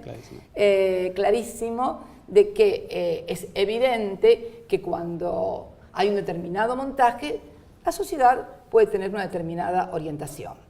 Y esto sucedió, y sucede. Me parece que es imposible desconocerlo. Si vos estás machacando todo el día desde los medios de comunicación sobre mentiras, además, porque en realidad se manipula, se dice que, por ejemplo, está mejorando la situación económica y vemos cada vez gente con problemas de despidos. El otro día estaba en Lomas de Zamora, el mismo día que fui a una reunión con los jubilados, habían despedido 140 personas en Esteban Echeverría, 112 personas en Esteban Echeverría, 140 personas en La Matanza, se siguen cerrando comercios, sigue cayendo el nivel de consumo fundamentalmente de los bienes no durables, que es donde se puede medir el consumo popular, el poder adquisitivo sigue bajo, los precios siguen aumentando, las tasas de interés siguen subiendo, el proceso de especulación sigue, el endeudamiento también. Bueno, creo que estamos en una situación en que estamos generando, yo diría, una bola de nieve y una Argentina que finalmente va a tener dificultades. Ya las tuvimos, porque además no es una cosa nueva esto que está pasando. Este ciclo de especulación financiera o plata dulce, endeudamiento, pérdida de consumo, ya lo vivimos y nunca dio buen resultado. O sea que no es de gente inteligente pensar que haciendo las mismas cosas vamos a tener resultados diferentes. Si haces las mismas cosas y te fue mal, es posible que también, si haces las mismas cosas, te vuelva a ir mal. esto es una cuestión de sentido común y de racionalidad. Con lo cual estallará y la gente se volverá hacia usted o hacia la alternativa. No, si yo pudiera preanunciar estas cosas, pondría una bola de cristal acá, me pondría un turbante y preanunciaría el futuro. ¿Te imaginas? Ustedes se quedarían sin trabajo. Hablaba antes de los 70, ¿siguen marcando Argentina? ¿Para usted sigue marcando la historia de los 70 y marcando la Argentina de hoy? ¿Qué reivindica y qué no de aquella época? ¿Cómo? Una época que pasó, una discusión que algún día se saldará en la República Argentina. Sí, creo que la Argentina ha recuperado en el mundo un lugar en materia de derechos humanos que la coloca a la vanguardia de todos los países, reconocida internacionalmente. Hay gente que, hablando mucho de esa época, habla de su papel y se pregunta por qué nunca llegaron a presentar un habeas corpus. Me lo han dicho mucho, haciendo reportajes mucha gente. Porque vivíamos en Santa Cruz y no había desaparecidos en Santa Cruz. Perfecto. El Papa, vamos a hablar del Papa un momento. El Papa era su enemigo, por lo menos, enemigo tal vez es una palabra muy fuerte, digamos, tenían diferencias, dejémoslo, tenían diferencias, estoy de acuerdo. Con el Papa tenían diferencias cuando era obispo Bergoglio y ahora parece que usted, en fin, se han acercado bastante. ¿Les une el rechazo a Macri? ¿Qué es lo que les une? No, pobre Francisco, no, ¿por qué? Lo que pasa es que Bergoglio, que ahora es el Papa Francisco, es también otra persona. Yo lo veo diferente, lo veo hasta su actitud diferente. Yo esto lo puedo decir porque muchas veces lo he charlado con él. Yo antes lo veía siempre, o sea, estaba con un gesto adusto, ¿no? Un gesto serio, muy serio. Y ahora lo veo feliz, pleno, y la verdad que hemos tenido, yo como expresidente, como presidenta, cuando él me recibía, y él como papa, excelentes charlas, pero nunca fue mi enemigo, ni tampoco es mi amigo, es el papa. Ni mi enemigo, ni mi amigo, es el papa. Y yo era una presidenta argentina, a la cual fui varias veces a Roma. Nos une en sí una visión de lo que está pasando en el mundo, ¿no? Él habla mucho en Laudato Si de la teoría del descarte, condena al neoliberalismo y al capitalismo como sistemas que descartan gente, como sistemas muy injustos. Es un líder religioso, además, y creo que es un líder muy importante en el mundo. Creo que marca una línea diferente de lo que fue hasta ahora la política del Vaticano, y me parece que eso es muy bienvenido. Así que, ¿cuál era tu pregunta, perdón? Porque... Si les une el rechazo a Macri. Nunca hablamos de Macri cuando estamos juntos, jamás hablamos de Macri, jamás me habla de Macri, ni yo tampoco hablo de Macri. Hablamos de las cosas, las visiones que tenemos del mundo. Él me preguntaba mucho lo que yo opinaba, lo que pasaba en los G20. No, nunca hablamos de Macri. Es que hay quien dice, usted lo sabe, lo habrá leído, que el Papa es un verdadero líder en la sombra del peronismo, que de alguna manera es un gran referente de la oposición a Macri. Se escribe en cada cosa. ¿No le parece importante el papel del Papa en Argentina? En el mundo. Político, sí, por supuesto. No, en el mundo. No, el papel del Papa es líder religioso y espiritual en el mundo. No traten de traerlo a la... ¿Sabes qué me parece? Que lo quieren traer como al barro de la Argentina. No, por favor. El Papa no se merece. Ni la Argentina ni el Papa se merecen que lo traigan a esos barros de las políticas internas, cortas, chicas, miserables y mediocres. El Papa no es ni miserable ni mediocre, como son otros. Presidenta, ¿quién mató a Nisman? ¿Se vuelve a hablar todavía ahora? No sé, preguntáselo a los de la Gendarmería. Habría que hablar de la Gendarmería, porque fíjate qué curioso.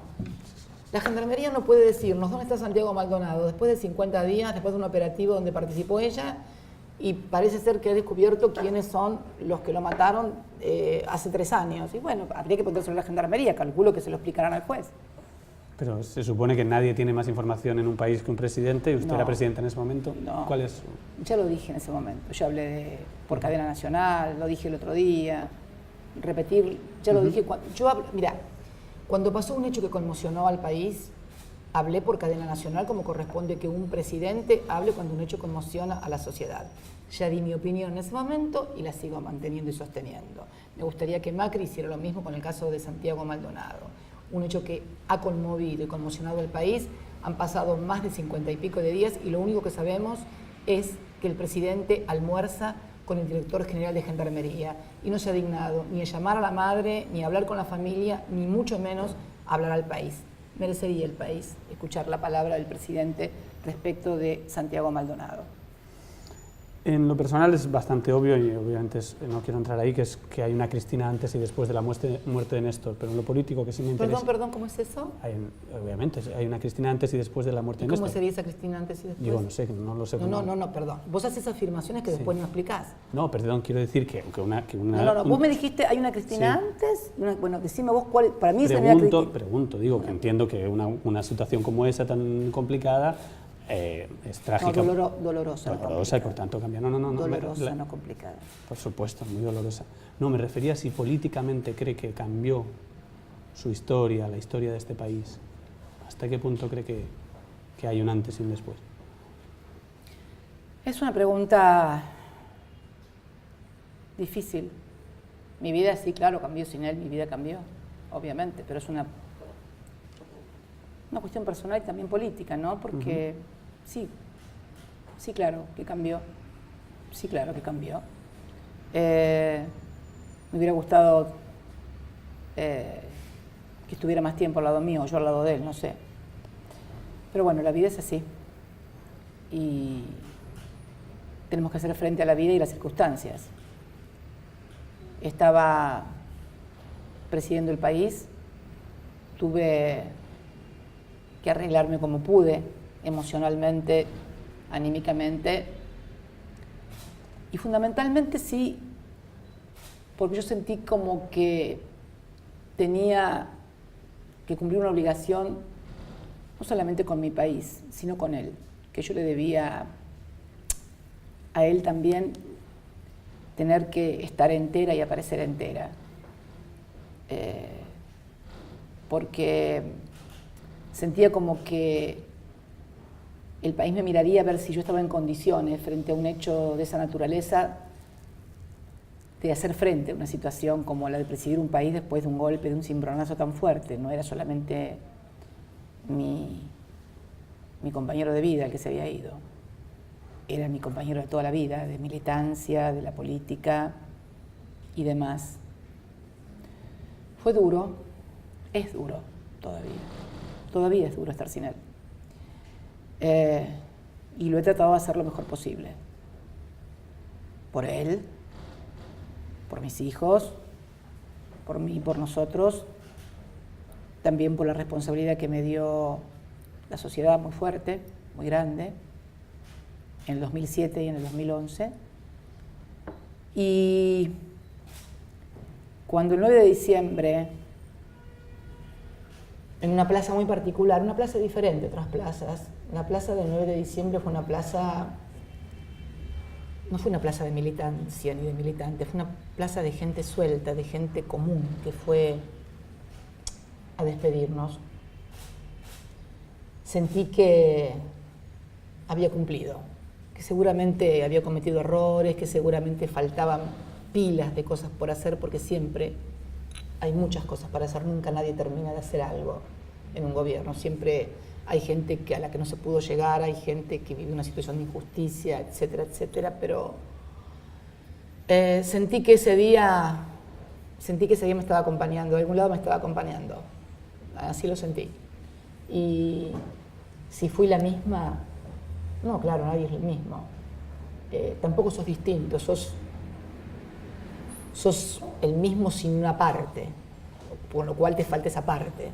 Es complejo, es muy difícil explicarlo,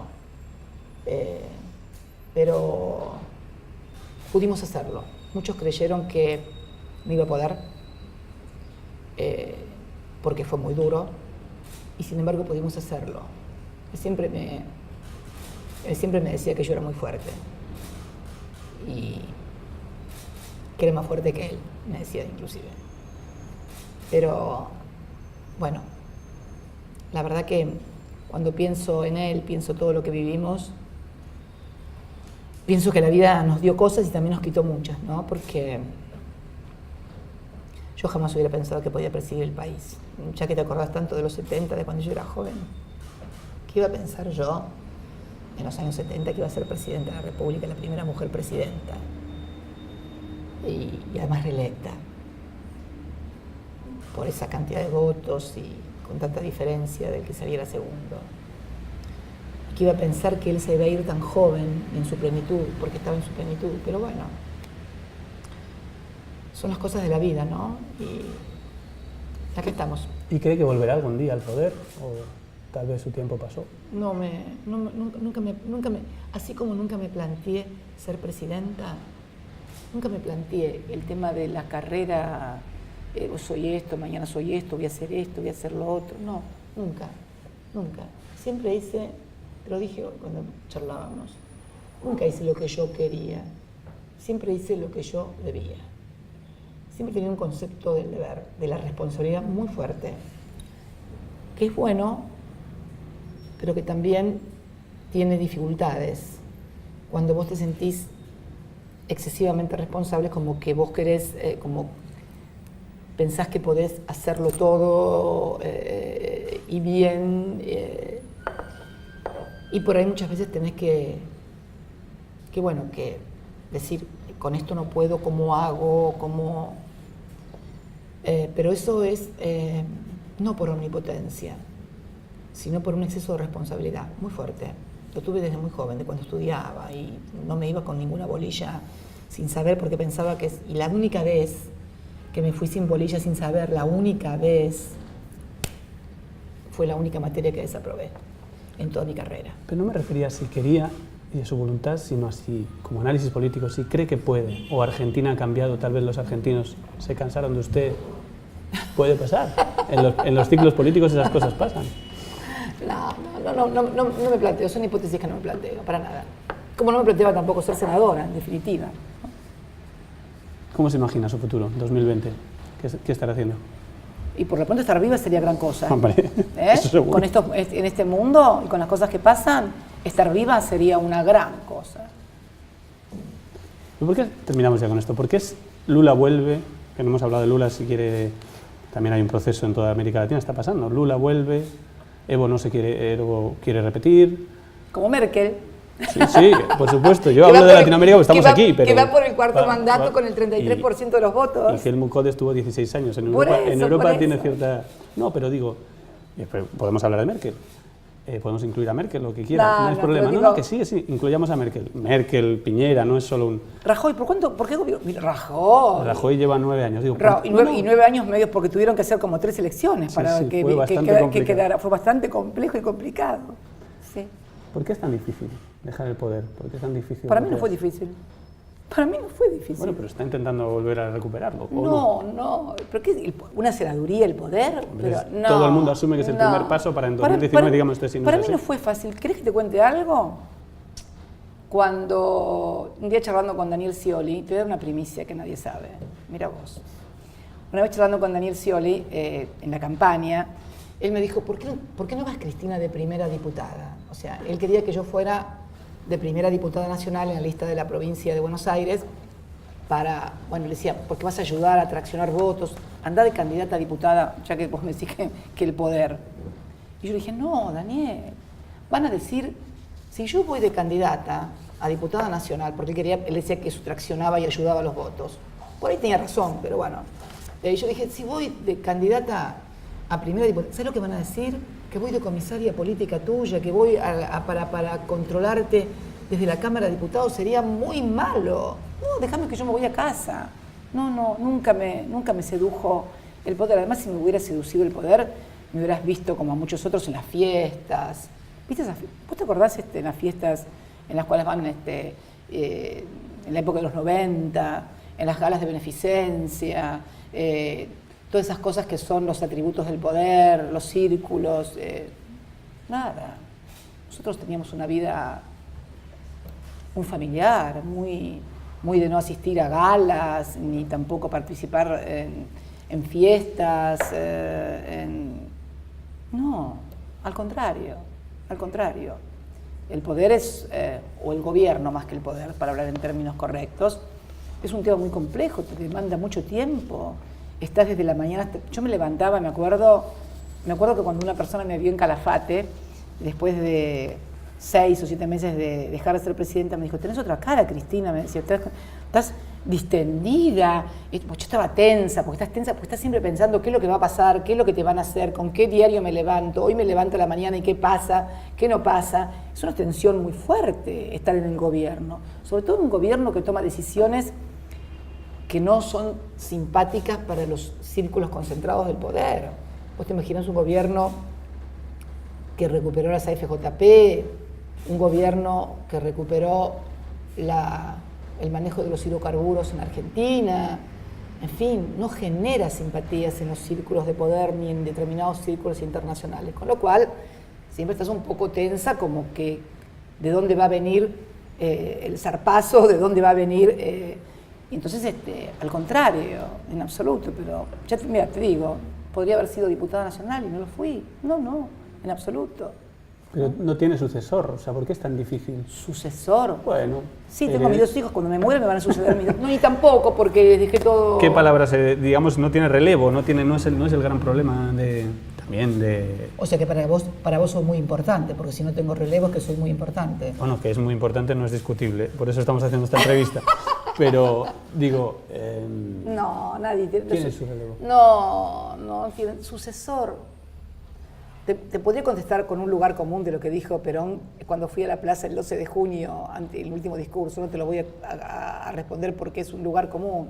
No, los dirigentes políticos no tienen sucesores, no se pueden transferir los votos. Uno de los problemas por los cuales, o una de las causas, si querés mejor, uno de los problemas por los cuales fui candidata a senadora, soy candidata a senadora, es porque era el dirigente que mayor cantidad de votos reunía en la provincia de Buenos Aires y los votos no se pueden transferir, no hay sucesores. Me parece que las construcciones políticas no son de que alguien te impone como sucesor. Me parece que no, es un concepto monárquico, si se quiere. ¿Es usted la única que puede frenar a Macri? Digamos que la sociedad ha visto que soy la que tiene la posibilidad de hacer la mejor oposición, la oposición más firme al gobierno de Macri, sin ninguna duda, y no es ni arrogancia ni soberbia, es simplemente leer el resultado electoral. ¿Sabe que no me ha contestado? El peor de su gobierno. ¿Lo peor de mi gobierno? Para mí, lo peor de mi gobierno, tal vez no haber podido resolver cuestiones estructurales de la economía y de la macroeconomía en cuanto a los procesos de sustitución de importaciones y reindustrialización del país, que es el tema del estrangulamiento del sector externo, que fue la clave del gobierno de Perón, el primer y segundo gobierno de Perón, que es un dilema fuerte por parte de los gobiernos que apuestan al agregado de valor, al desarrollo de la industria nacional. No le encontramos la vuelta a resolver el estrangulamiento que se produce en el sector externo y que se produce indefectiblemente cuando vos tenés que estar industrializando el país, importando bienes de capital y al mismo tiempo la movilidad social ascendente, el mejor poder adquisitivo de los trabajadores impulsa a que los trabajadores ahorren en dólares, que es un problema de la Argentina también, ¿no? La dolarización es un problema de carácter cultural en la Argentina. Vos vas a Brasil y tenés que pagar todo en reales, vas a cualquier otro país de Latinoamérica y tenés que pagar en la moneda nacional. El único país donde te puedes pagar en dólares y te lo aceptan y te lo piden es en la Argentina. Eso es una cosa que no es solamente un problema que lo veo como de mi gobierno. Este es un problema para todos aquellos gobiernos que quieran encarar un proceso de reindustrialización, de generación de valor, de encadenamiento productivo. Esto no lo pudimos o no lo supimos resolver. No lo pudimos resolver. ¿Y teme quedar en la historia como una ocasión perdida por eso? No, porque la Argentina ha sido un péndulo. La Argentina ha sido muy pendular, Carlos. La Argentina, por ejemplo, acá se habla mucho de la grieta, ¿no? Como que el kirchnerismo provocó la grieta. No, la grieta viene hace 200 años. La grieta empezó con morenistas y saavedristas, pasó con unitarios y federales. ¿Vos sabías que el padre de Leandro N. Alem, uno de los fundadores, era de la Mazorca, era rosista federal y fue fusilado en la Plaza de Mayo y colgado su exhibición durante 4 horas? Y el pequeño Leandro N. Alem vio cómo su padre lo fusilaban y lo colgaban durante 4 horas en la playa por haber sido de la mazorca de rosas? Esta es la Argentina. Cuando el otro día criticaban a los chicos que habían tomado los colegios y demás, vos sabés que la reforma universitaria del 18 que llegó por toda Latinoamérica, que produjo dirigentes como Víctor Haya de la Torre en el Perú, fue una toma de universidad, la Universidad Nacional de Córdoba de los estudiantes, la actual universidad, gobierno tripartito, libertad de cátedra, autonomía, etcétera, etcétera, la hicieron los estudiantes, no los profesores ni los gobiernos, en la reforma del 18. Yo veía una foto el otro día antigua de los estudiantes subidos al techo de la Universidad de Córdoba bajando las banderas. Te hablo de unitarios y federales, te hablo de lo de Leandro Nalén. La grieta tiene 200 años, pero 200 ¿usted es la persona adecuada para cerrarla? Me parece que puedo contribuirlo a hacerlo, y si tengo que contribuir a hacerlo, lo voy a hacer, sí, sin lugar a dudas. Creo que esto implicaría la necesidad de un diálogo en serio acerca de los modelos de país, porque ¿sabés dónde está la grieta? No está en los clichés que vos escuchás a diario. La grieta está en los modelos de país que ha oscilado la Argentina. Yo creo en un país de industrias, creo en un país de movilidad social ascendente, creo en un país de soberanía, creo en un país con una autonomía razonable en un mundo interindependiente. Creo en la necesidad de que el crecimiento de la economía sea motorizado no solamente por la inversión, sino también por la demanda, porque yo creo en la demanda como el gran motorizador de la inversión también. Nadie invierte en un país que no consume y donde no hay demanda. Creo también en la necesidad de agregar valor, creo en la ciencia y la tecnología. Lanzamos 2 satélites al espacio. Creo que sin ciencia y tecnología la Argentina no tiene destino. Sin plan nuclear no tiene destino. Creo que tenemos una ventaja comparativa frente a otros países de Latinoamérica por el know-how que tenemos en muchas materias que otros países no tienen. Este es un modelo. Están los que creen que nuestra industria nacional es mala, que no es competitiva, que es mejor abrir el mercado, que si vos sos el hijo de un obrero, bueno, tenés que dedicarte a trabajar y a estudiar el secundario y punto. Entonces, creo en eso. Creo que esas cosas son las que tenemos que discutir. Todo lo demás es, fuegos artificiales. Pero usted asume que es un personaje que divide en este país. Yo llevo un tiempo. No, le digo, unos la aman, otros la odian. No sé si ahora está buscando una vía intermedia. No es una vía intermedia. ¿Vos decís la avenida del medio? No sé, hay mucha división en torno a su figura, eso creo que es indiscutible. Bueno, no es una cuestión que uno pueda ni deba manejar. Me parece que también lo hay con respecto al presidente, si se quiere. Creo que en definitiva, de alguna manera, ambos representamos 2 modelos de país. Creo que también esto es cierto. Creo que el principal problema que ha tenido la Argentina ha sido no poder unir la economía del país con la cultura, con el proyecto, con la idea cultural de la Argentina. Es como que vos ves empresarios que, por ejemplo, este es un gobierno de empresarios, ¿no? El presidente Macri. Pero nunca se han cerrado tantas empresas y comercios como con un gobierno de empresarios. El mío no fue un gobierno de empresarios, pero nunca se abrieron tantas industrias, tantas empresas y tantos comercios y tantos puestos de trabajo como tantos otros gobiernos. Entonces, ¿qué quiere decir? Yo creo que hay un cliché cultural de un sector del empresariado bastante grande que no es coincidente con sus balances, por así decirlo, ¿no? Entonces, me parece que esto es lo que tenemos que discutir y unir en la Argentina. La Argentina del desarrollo económico, la Argentina del crecimiento económico, la Argentina donde muchos argentinos tienen trabajo y ganan salarios medianamente aceptables o aceptables. Tenemos que discutir esto, cómo lo coordinamos con lo otro, con la idea que tenemos cultural de estigmatización del otro, de la estigmatización del peronismo, de la estigmatización de los sindicatos, de la estigmatización de que el problema es el peronismo, porque acá no soy yo, Carlos. Acá en realidad, si uno raspa un poquito la pátina de la grieta, todavía está esa cosa del peronismo y del antiperonismo. Que digan que es el kirchnerismo para no decir que es el peronismo es una cosa, pero todos sabemos cuando raspamos un poquito la pátina, que el problema sigue siendo esa discusión que nos fue saldada a partir de cómo se puede vincular lo cultural con lo económico. Cosa que ha sucedido en los países desarrollados.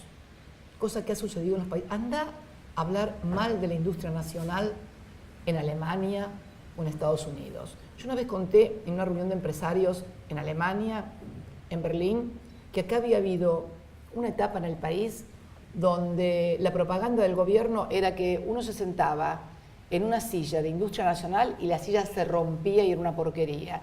Y después se sentaba en sillas importadas y eran fantásticas, y entonces él prefería la silla importada a la silla argentina. Los alemanes me miraban y no entendían lo que les explicaba, porque es inconcebible que, por ejemplo, en Alemania alguien reivindique que lo alemán es malo y lo extranjero es bueno. Bueno, acá hay gente que reivindica que lo argentino y lo nacional es malo y lo importado y lo extranjero es mucho mejor. Y esto no viene ni siquiera desde el peronismo. Esto viene desde morenistas y saavedristas, desde rosistas, desde unitarios y federales, desde conservadores y radicales, de peronistas y antiperonistas. Son 200 años de historia donde no podemos compatibilizar la cultura que nos han, o el modelo cultural que nos han metido en la cabeza con nuestra realidad concreta. Si nosotros no logramos compatibilizar esto, la Argentina como sociedad y como país no tiene destino.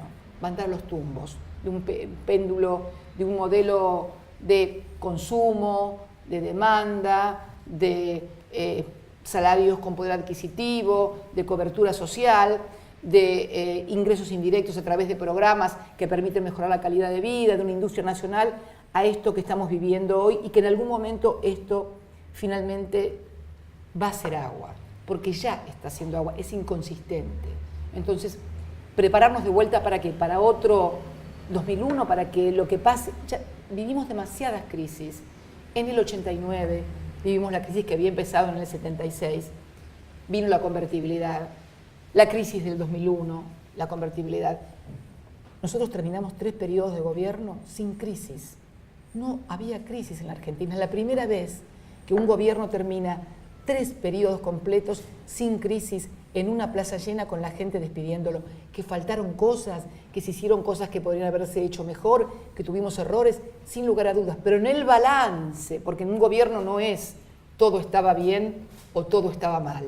Yo tengo que hacer un balance. Si yo tengo que hacer un balance de los 12 años y medio de gobierno, digo que la mayoría de lo que se hizo fue positivo y que dejamos un país en marcha. El país estaba en marcha.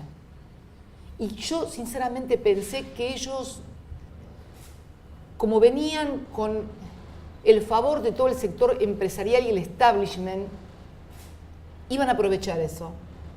Iban a aprovechar eso, por ejemplo, en el año 16 el perfil de vencimientos de la deuda era uno de los más bajos. Nosotros teníamos un perfil de vencimiento muy alto en el 2015, alto en el 2017 y ya después venía bajando, bajando, bajando. Entonces yo digo, esta gente va a aprovechar el 2016, que tienen pocos vencimientos de deuda, y por lo tanto van a comenzar a corregir cosas que nosotros no podíamos corregir porque sufríamos ataques feroces. Pues acordate que nos estaban atacando los gremios por el impuesto a las ganancias.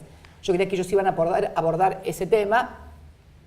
Mirá de dónde estamos. Entonces, creo que en definitiva podrían haber hecho las cosas mucho mejor. Yo también creo que ellos asumieron con prejuicios, debo decirlo. Ellos creyeron que, como llegaban ellos que eran empresarios, y eran tal vez rubios, altos y de ojos celestes, los inversores iban a venir todos corriendo. Y la verdad que el año 2016 fue horrible en materia de inversión extranjera directa. Horrible, uno de los más feos de los cuales se recuerden. Yo creo que ellos también tenían ese prejuicio. El prejuicio de que nosotros, como no éramos amigos del mercado, entre comillas, la gente no venía a invertir, y sin embargo tuvimos más inversiones en el 2015. Y creo que fue una pena, porque habíamos dejado un país que retocando algunas cosas y mejorando algunas cosas, hubiéramos tenido continuidad en las políticas industriales, en las políticas de ciencia y tecnología. Ellos contaron con el arreglo espantoso de los buitres, pero lo contaron. Y creo que desaprovecharon esa oportunidad y pusieron en marcha un modelo que no tiene futuro. Pero no tiene futuro no desde la ideología, no desde que pienso que son neoliberales o porque son empresas. No tiene camino macroeconómico, no es sustentable vivir endeudándose y no es sustentable eliminar y destruir el consumo y no es sustentable creer que porque aumenta la desocupación y precarizo el empleo va a mejorar la economía y va a ser más competitivo. Vamos a competir con Brasil en materia de reforma laboral cuando toda la vida nuestro activo más importante fue la capacitación de nuestros recursos humanos, nuestro desarrollo científico y tecnológico. Vamos a perder la oportunidad de toda la gente que trajimos de afuera, científicos que se están comenzando a ir de vuelta y esos no vuelven más porque los trajiste una vez pero no vuelven nunca más. Me parece que perdieron una oportunidad y están llevando adelante un modelo que favorece a unos pocos, los que tienen que ver con ellos, y que no tiene viabilidad, sinceramente, y es realmente una pena. A mí me gustaría poder conciliar esas dos Argentinas en un diálogo, pero no donde habláramos de cosas menores, habláramos de las cosas importantes, de las cosas que hablan en los países desarrollados, de cómo mejoramos la ciencia y la tecnología, de cómo logramos mayores inversiones, de cómo logramos que la gente viva mejor. Me parece que esta es la clave. Mi aporte para eso siempre va a estar. Lo que no se entiende es si es así, ¿por qué les votan tanto? Es lo que no me acabo de explicar, aparte de la manipulación. Esa es tu percepción, porque te vuelvo a repetir. Yo no lo entiendo. Te vuelvo a repetir. Vuelvo a repetirte. De cada 3, 2 dijeron que no. Muy bien. Solo una cosa. ¿Y si se ha planteado la posibilidad de que Macri haya llegado para quedarse? Que haya llegado, que sea una cosa como se está diciendo muchos analistas de... Es una pregunta para él, no para mí. Bueno, hombre, usted es una analista política extraordinaria. No, yo no soy una analista política. Tiene mucha información. No entiendo tu pregunta. ¿Qué te tengo que preguntar? ¿Qué tengo que contestar? No entiendo tu pregunta. Si cree que este movimiento político que está hablando mucha gente, que se está consolidando, que ya tiene un peso nacional, es una percepción o es tuya. Una cosa que ha venido, que es pasajera, ¿no? Es lo que pregunto. Es una percepción tuya. Yo tengo mi diagnóstico y te lo acabo de decir, porque acabo de decirte cuál es mi diagnóstico en materia macroeconómica de seguir con estas variables macroeconómicas. No tiene sustentabilidad y están preparando un gran ajuste, además, para después de las elecciones. Un gran ajuste que ya lo han anunciado, inclusive en algún sentido, con tarifas, con combustible, en fin. Perfecto. Muchas gracias. Gracias a vos.